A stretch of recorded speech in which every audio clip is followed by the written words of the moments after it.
Folks, welcome back to another Shadowlands video. I wanted to take a quick second here in the beginning of the video and explain and apologize for the lack of videos recently. I got sick, not sick, but I ended up hospitalized for a little bit with a irregular heartbeat. And they're investigating it still. I'm feeling better now that I'm on heart medication and an aspirin regimen. But yeah, so scary. Right now, the diagnosis is pointing towards an inverse thyroid with a nodule on my thumb. So we'll just see what we can do. Anyway, let's jump into today's video. We're going to be covering the Death Knight class changes. I've been intending to make this video for a little while, not feeling well and everything. We're going to talk about the class changes, and we're going to talk about the new rune forges in more detail, now that more information has been released on both things. So first off, we start out with baseline abilities of Death and Decay, Anti-Magic Zone, Lichborn, Raise Dead, and Chains of Ice. Good ones to have right there, baseline specs. Now again, this information, as you see, is coming from Wowhead. Big props to them. I appreciate them doing such an awesome job. Brand new baseline ability is Sacrificial Pact. Sacrificial Pact sacrifices one of their undead minions, siphoning their health and causing them to explode and deal damage to nearby enemies. It's not only a self-heal, but an AoE damage. Probably not that much damage, but still, nice to see. And then we're going to get into the Death Knight abilities specifically in Shadowlands. You have Frost Fever, a disease that deals 160% of attack power. Frost damage over 24 seconds has a chance to grant the Death Knight runic power each time it deals damage. So these are some that we've already had, but these are more specific information as to how they're going to operate in Shadowlands. Forgive the chair, it is older and squeaky. Lichborn, these are our baseline abilities. And the reason I keep looking up here is that's where my monitor is showing my playback. Not that you guys need to know that. Wow, I'm really random today. Lichborn, draw upon Unholy energy to become undead for 10 seconds, increasing leech by 10% and making you immune to charm, fear, and sleep. That could be really nice. Lichborn could be good for older runs, some older content where you have to have something to break sleep. So that's nice. Raise Dead. Raises a ghoul to fight by your side. You can have a maximum of one ghoul at a time, lasts 1 minute. No real change there. They removed Rune Strike, so that's interesting. For now, they might put it back, we don't know. Alright, next part, Sacrificial Pact. Sacrifice your ghoul to deal 75% of attack power as shadow damage to 8 nearby enemies and heal for 25% from maximum health. So with these baseline abilities, the Death Knight is getting even more self-healing, which is really nice. That'll be nice for Blood Spec especially, so that's cool. And as I covered in my big Covenant abilities video, I'm going to go ahead and quickly go over these Death Knight specific ones again. Abomination Limb, Necrolords is where you get this one. Sprout an additional limb for 12 seconds, dealing 45% of attack power as shadow damage every 2 seconds to nearby enemies. Another AoE.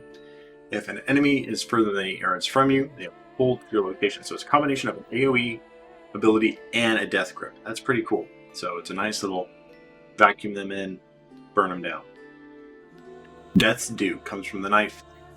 Learn Death's Due, replacing Death and Decay. So it's a replacement for Death and Decay. No real details on what that does yet, but hopefully we'll see that in the near future. Shackle the Unworthy for the Kyrian. Admonish your target for their past transgressions, reducing the damage they deal to you by 5% and dealing 175% of attack power as arcane damage over 14 seconds. So a nice dot and damage reduction, not bad.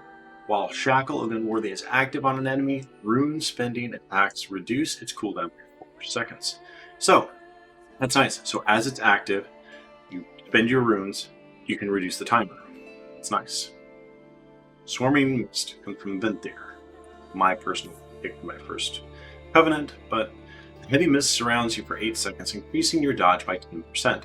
Deals 20% of attack power as shadow damage every 1 second to enemies within 10 yards. Every time it deals damage, you gain 3 runic power up to a maximum of 30/10 times 5 runic power. So there's going to be a sliding scale there. Not too bad. Alright. Now let's get into the specific specs.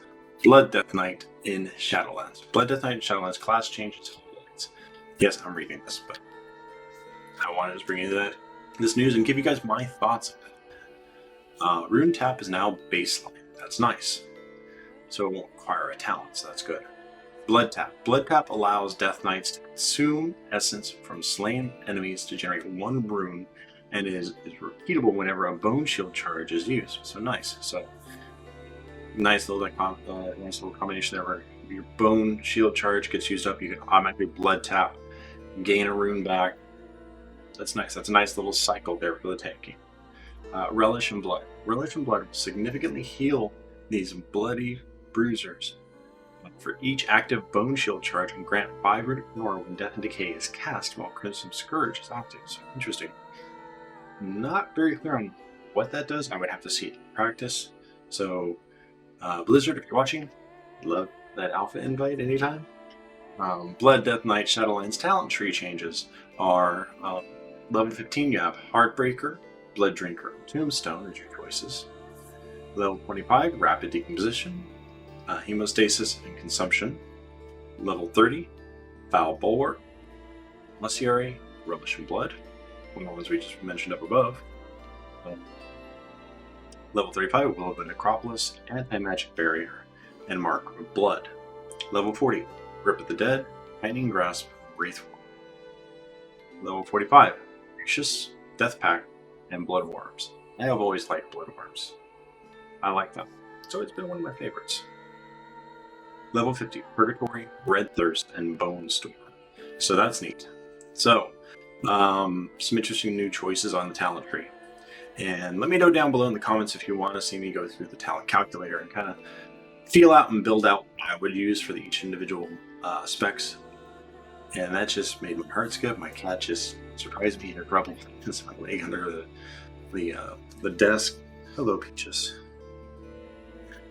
Alright. Blood Death Knight specialization changes. Blood Boil, rank 2, increases the maximum number of charges by 1, so you can use more than 1 Blood Boil at a time. That's nice. Blood Boil deals 30% of attack power as shadow damage and infects all enemies within 10 yards with Blood Plague, a shadowy disease that drains 64 health from the target over 24 seconds. Charges changed from 2 charges to 1 charges. The effect of having 2 charges moved to rank 2. So that's kind of interesting. Blood Death Knight increases Veteran of the 3rd War, Veteran of the 4th War by 20%. Bonus move to rank 2. Blood Tap, consume the essence around you to generate 1 rune. Recharge time reduced by 2 seconds whenever a bone shield charge is consumed. Now it's purely a blood spell, so that's interesting. New Death and Decay, rank 2, Heart Strike, hits up to 3 additional enemies while you remain in Death and Decay. So it kind of gives you a cleave with Heart Strike if you're within your Death and Decay circle. So that's interesting. Interesting combination, hybridization of the warrior and the paladin there. Consecration, a cleave ability with one of your abilities. That's kind of nice. Death and Decay, it's a blood, reps the targeted ground, causing X amount of attack power, shadow damage, over 10 seconds to targets within the area. While you remain within that area, your Heart Strike will hit up to, now see, we get an interesting little difference here, but above it says 3 additional, so we'll see if that holds or not. Again, this is an alpha, so data is subject to change. Scourge Strike will hit all enemies near the target, now available to all specs. Cleave move to rank 2, so that's nice. Heart Strike rank 3 increases damage done by 20%. Rank 2 generates additional runic power for each Heart Strike used. Now we get the Heart Strike itself. Instantly strike the target and 1 other enemy nearby, causing X amount of attack power as physical damage and reducing enemies' movement speed by 20% for 8 seconds. You get some Blood level 23, generates 5 bonus runic power, Heartbreaker, plus 2 runic power per additional enemy struck. Interesting. Marrow Rend. Rank 2, Bone Shield increases your haste by 10%. Marrow Rend, smash the target, dealing X amount percentage of attack power as physical damage and generating 3 charges of Bone Shield. Bone Shield surrounds you with a barrier of whirling bones, increasing armor by X amount to 100. So it's a percentage amount. Blood, level 41, and your haste by 10%. Each melee attack against you consumes a charge. Lasts 30 seconds or until all charges are consumed. Nice to see. Rune Tap rank 2 increases the maximum number of charges by 1. Vampiric Blood rank 2 increases all healing and absorb by 5% and duration by 2 seconds. Veteran of the Third War rank 2 increases stamina by 30%.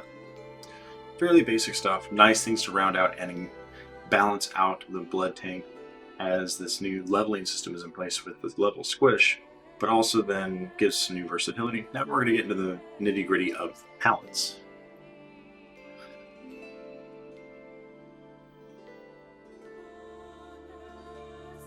Anti-Magic Barrier. Reduces the cooldown of Anti-Magic Shield by 15-20 seconds, again subject to change, and increases its duration and amount by absorbed percentage. That's what I'm going to do with these videos. I'm not going to give the numbers listed because these numbers are subject to change. By the time I put this video out, they could be different. Bone Storm. A whirl of bone and gore batters up to 8 nearby enemies, dealing X percentage of attack power as shadow damage every 1 second, and healing you for X percentage of your maximum health every time it deals damage up to X percentage maximum. Lasts 1 second per 10 runic power spent. So this is one of those things where if you have a full bar of runic power, you spend it, you'll get a longer use of Bone Storm. So kind of interesting.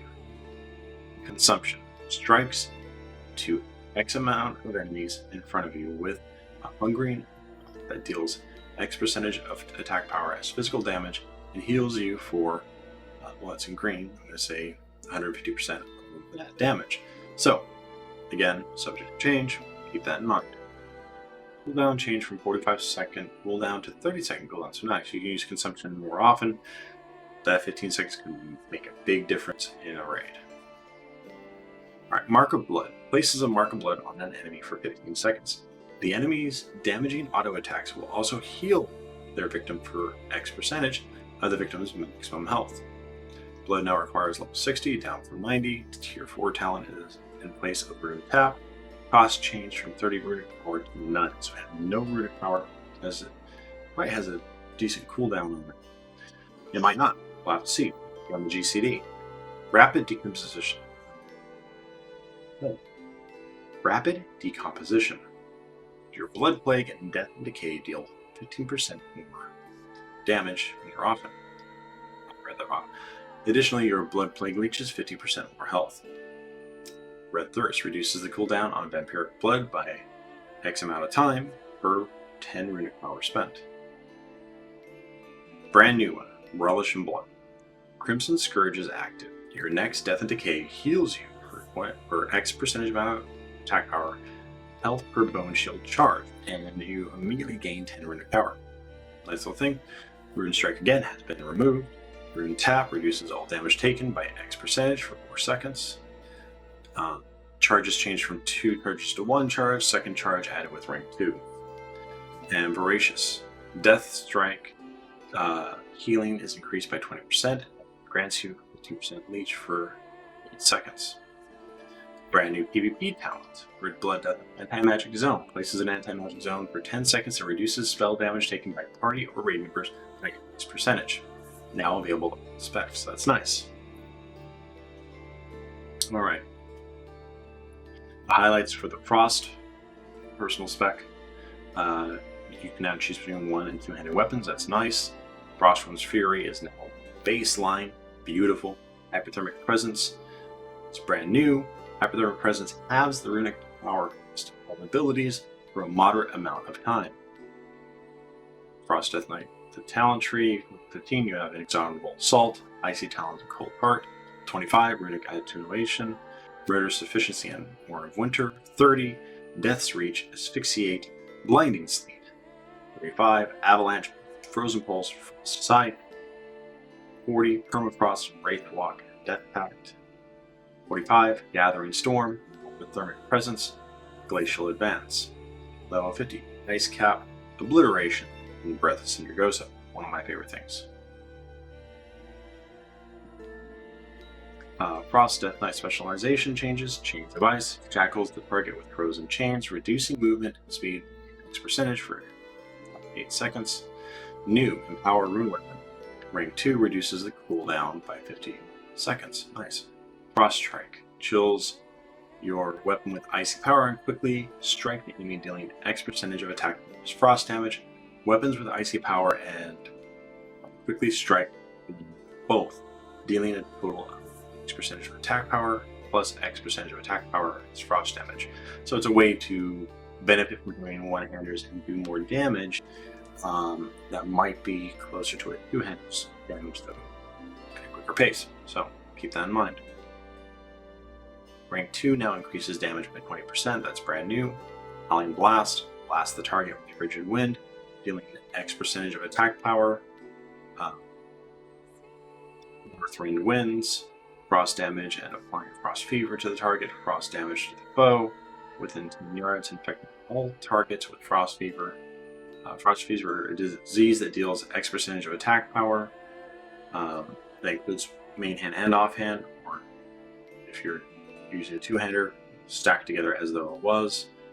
Frost damage over 24 seconds and has a chance to grant the Death Knight by runic power each time it deals damage. That's nice.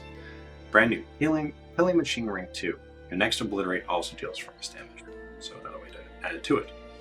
Obliterate, brutal attack that deals X% of attack power as physical damage with both weapons that deal a total of X% of attack power plus X% attack power as physical damage. Probably just stacks together for two-hander. Hopefully they're not going to punish two-hand weapon users. Obliterate Rank 2 increases the damage by 20%. Rank 2 at Pillar of Frost increases strength by 10%. Pillar of Frost, the Power of Frost, increases your strength by 10% for 15 seconds. Each rune spent will, while active, increases your strength by an additional 1%. Remorseless Winter, drain the warmth of life. All nearby enemies within 8 yards, dealing X% of attack power. Frost damage over 8 seconds, reducing their movement speed to 20. So a nice little slowdown in an off-tank situation where you have to pull enemies around, or even a PvP circumstance potentially. Remorseless Winter Rank 2 increases damage done by 20%. Rhyme. Obliterate has 45% chance, and Frost Scythe has a 22.5% chance to cause your next Howling Blast to consume no runes and deal 32% additional damage. Damage increase move to Rank 2. Rank 2 increase Howling Blast damage by an additional 150%, so that's not bad. Alright, now we get into the exact talents. Avalanche, casting Howling Blast, casting Howling Blast with Rhyme, causes jagged icicles to fall on enemies nearby your target, dealing X% of attack power with frost damage. Blinding Sleep, targets in a cone in front of you are blinded, causing them to wander disoriented for 5 seconds. Damage may cancel the effect. Nice little way to, you get mobbed by a bunch of stuff, turn, focus on, cast it on a certain group that's off your one side, then focus back in front of you. Breath of Cindergosa continuously deal X% of attack power. Frost damage every 1 second to enemies in a cone in front of you until your runic power is exhausted. Deals reduced damage to secondary targets, generates 2 rune at start, so you get 4 runes out of it, so that's nice. But you expend all your runic power, so you need to start going through your stack up of runic power attacks, your generators. Death Pact. Create a Death Pact, heals you for 50% of your maximum damage, but also absorbs incoming healing equal to 30% of your maximum for 15 seconds. Now available to all specs, that's nice. Frost Scythe. A sweeping attack that strikes up to 5 enemies in front of you for X amount of attack, X% of attack power is frost damage. This attack benefits from killing a machine. Critical strikes with Frost Scythe deal 4 times normal damage. Very cool. Glacial Advance. Summon glacial spikes from the ground that advance forward, each dealing frost damage and applying razor ice to enemies near the eruption point. So that's not bad. This is a brand new one, Hypothermic Presence. Embrace the ice that in your veins, reducing the runic power cost of your abilities by 35% for 8 seconds. Does not trigger the global cooldown. Tier 6 talent and basic glacial advance. So that's really neat. That kind of gives Death Knight something they can just go to town during a fight, especially during burn down phase. That's really nice. Ice Cap, Frost Strike, Frost Scythe, and Obliterate critical strikes reduce the remaining cooldown of Cooler Frostbite for a certain amount of time. And the PvP talent, Anti-Magic Dome, which we covered above. Alright. On to highlighting what is new about the Unholy Death Knights. We have Summon Gargoyle is now baseline. Army of the Damned is a talent. Army of the Damned returns as an even stronger force with a familiar and faithful recruit, a Magus of the Dead. These formidable magic wielders have fought side by side with Maldraxxus's Bannerman, and their presence rallies Unholy Death Knight's ghoulish armies, lobbing Frostbolt and Shadowbolt spells into the enemy. Army of the Dead, reduced by Death Coil and Epidemic casts. So nice, you can use your Army of the Dead more often with that, that's cool. Apocalypse, reduced by Death Coil, Epidemic casts, and now also comes with Magus of the Dead. Cool. Mastery, Dreadblade, now increases Death Knight's shadow damage and damage of minions. So that's nice, that's cool. Let's go over the talent tree real quick. Level 15, Infected Claws, Serve, Clawing Shadows. Level 25, Bursting Swords, Ebon Fever, Unlucky Blight. Level 30, Grip of the Dead, Death's Reach, Asphyxiate. Level 35, you have Pestilent Pustules, Harbinger of Doom, Soul Reaper. Level 40, Spell Eater, Wraithwalk, and Death Pact. Level 45, Pestilence, Epidemic, and Defile. Level 50, Remain the Damned, and Holy Pact, and Frenzy. Off the bat, Remain the Damned is my pick. And I don't even care for Holy. Alright. Now let's get into the specialization changes and get into the nitty gritty. Brand new, Apocalypse, rank 2. Reduces the cooldown by 15 seconds and increases the damage done by 15%. Chains of Ice. Shackles the target with frozen chains, reducing movement speed by 70% for 8 seconds. Now available specs. So I think I've covered that a couple times before, but so. Dark Transformation, rank 2. Dark Transformation grants your ghoul percent energy. That's nice. Dark Transformation, transform your ghoul into a powerful undead monstrosity for 15 seconds. It's a 58 skill, so that's interesting. So that will take some time to get, but it's worth it in the end, and it makes sense that it's more of an in-game type ability being it's so strong. Death Coil fires a blast of unholy energy at the target, causing shadow damage to an enemy, or healing an undead ally. Again, that might be changeable, that might happen. Reduces the cooldown of Dark Transformation by 1 second. Nice. Rank 2 of Death Coil, damage dealt reduces the cooldown of Dark Transformation by 1 second. So that's rank 2 right there.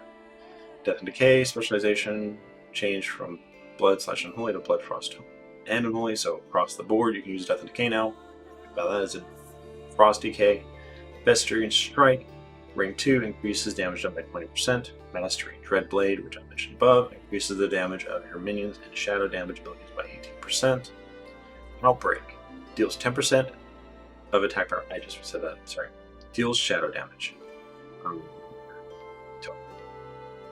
to the target and infects all nearby enemies with Virulent Plague. Virulent Plague is a disease that deals shadow damage over 20 seconds. It erupts when the infected target dies, dealing shadow damage to nearby enemies. Raise Dead. Rank 2. Raise a ghoul to fight by your side, and you can have a maximum of 1 ghoul at a time. You can hear my children in the background along with the dog. Scourge Strike. Rank 2 increases damage done by 20%. Sudden Doom. Your auto attacks have a chance to make your next Death Coil, Epidemic, or Epidemic cost no power. Summon Gargoyle, rank 2. The Gargoyle gains 1% increased damage for every 2 runic power you spend. Kind of interesting. Now we get into the actual talents. The Dead, Epidemic, Death Coil, reduce the cooldown of Apocalypse by 1 second, and Army of the Dead by 5 seconds. Nice. Additionally, Army of the Dead, summon a Magus of the Dead for 15 seconds who harms Frostbolts and Shadowbolts. So, nice little play in there. Bursting Sores. Bursting Festering Wound deals 25% more damage and deals shadow damage to all enemies nearby. Death Pact. Create a Death Pact. We already covered that in the previous ones. Defile the targeted ground, dealing shadow damage to all enemies for 10 seconds. While you remain within your defile, your Scourge strike with all enemies near the target. If any enemies are standing in the defile, it grows in size, dealing increasing damage every second. Nice. Summon Gargoyle we covered above, but now it doesn't have until 52. Summon Gargoyle into the area to bombard the target for 30 seconds. Unholy Blight. Surrounds yourself with a vile swarm of insects for 6 seconds, stinging all nearby enemies and infecting them with an unholy disease that deals damage over 14 seconds, stacking up to 4 times. Your minions deal increased damage to enemies affected by blight. Really?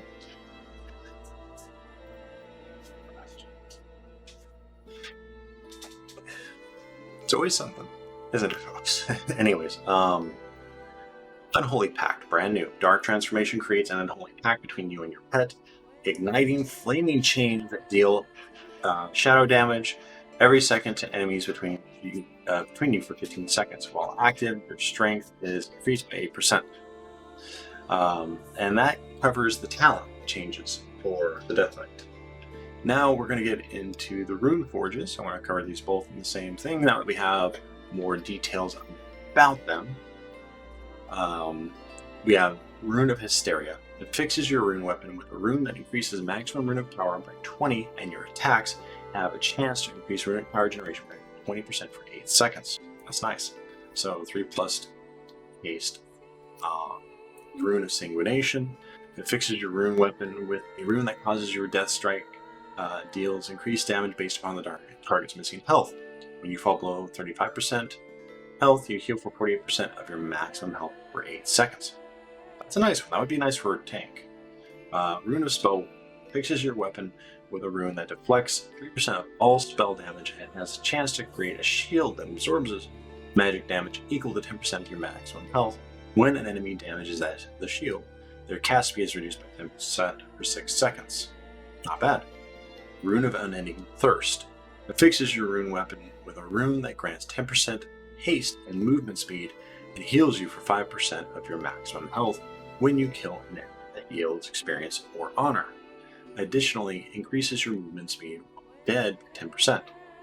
Cool, so you can get back to your corpse faster. Alright, and finally, Rune of the Apocalypse. It fixes your rune weapon with a rune that gives your ghoul's attacks a chance to apply one of the following debuffs to the target.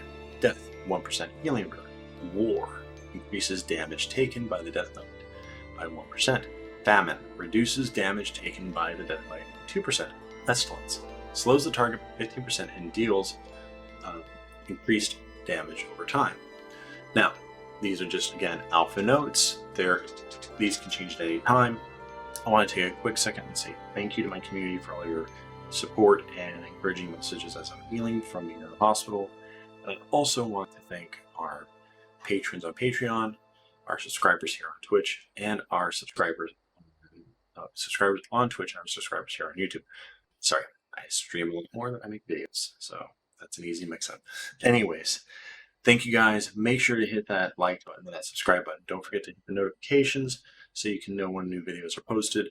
And let me know down in the comments below what here we covered are you looking forward to for the Death Knights, and what class would you like to see me cover next? I do have a request out for me to cover rogues, even though I'm too familiar with them. We'll take a look at the information presented and see what I think. But again, thank you again for viewing, and we will see you next time on the couch.